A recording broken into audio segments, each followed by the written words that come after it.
Kemenangan PSIS atas Persik harus dibayar mahal, 3 pemain utama cedera.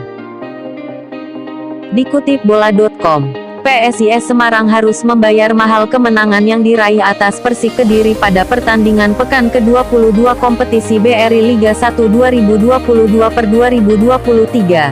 3 poin yang diraih Mahesa Jenar harus ditebus dengan sejumlah pemain cedera. Dalam pertandingan yang berlangsung di Stadion Brawijaya, Kediri, Sabtu, tanggal 4 Februari tahun 2023 ini, PSIS Semarang memang sukses mencuri 3 poin setelah menundukkan Persik Kediri dengan skor 2-1. Pada pertandingan ini, Mahesa Jenar awalnya kehilangan Carlos Fortes pada menit ke-29. Pada babak kedua, Wahyu Prasetyo juga mengalami masalah sehingga harus ditarik keluar. Dari hasil observasi tim medis, 2 nama ini mengalami cedera hamstring. Selain itu, ada pula Adi Satrio yang juga cedera sehingga harus digantikan Ray Redondo pada masa jeda pergantian babak. Ada 2 pemain yang berdasarkan observasi awal mungkin mengalami hamstring yakni Wahyu Prasetyo dan Carlos Fortes, ujar pelatih interim PSIS, Muhammad Ridwan.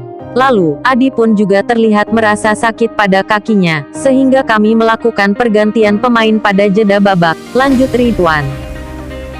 Jadi, kami bisa memenangkan pertandingan meskipun hasil ini kami dapatkan dengan kerja keras dan pengorbanan 3 pemain kami yang mengalami cedera, imbuhnya.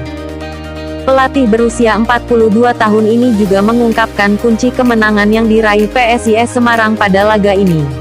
Menurutnya, hasil ini tak terlepas dari analisis tim pelatih terhadap peta kekuatan lawan. Hal itu sudah dilakukan jauh-jauh hari.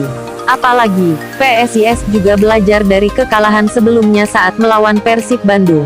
Salah satu hal yang dipelajari ialah minimnya tekanan di lini tengah, sehingga lawan bisa dengan leluasa menciptakan peluang.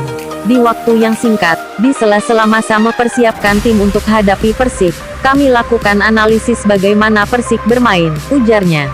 Analisis ini dilakukan jauh sebelum laga, yakni sejak 2 laga sebelum melawan Persik. Kami juga melakukan pembenahan dari kesalahan yang dilakukan saat melawan Persik, lanjutnya.